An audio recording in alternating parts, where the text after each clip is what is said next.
గంగు అందరి ముందర తన మనసులో మాట చెప్పడం స్టార్ట్ చేస్తుంది. దాంతో అందరూ క్లాప్స్ కొడతారు. అప్పుడే గంగు ఆ జర్నలిస్ట్ రేపటి పేపర్లో గంగూబాయ్ అందరి ముందర తన మనసులో మాట చెప్పింది అని రాయండి అని అంటుంది.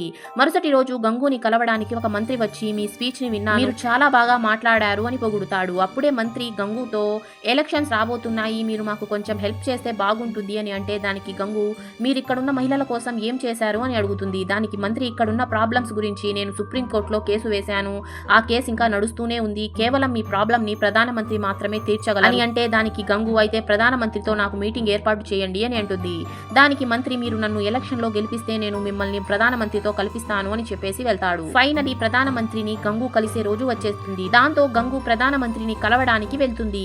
గంగు ప్రధానమంత్రితో మాలాంటి వేశ్యాలకి కూడా సమాజంలో ఒక గౌరవం మరియు గుర్తింపు ఉండేలాగా చూడండి అని అంటుంది.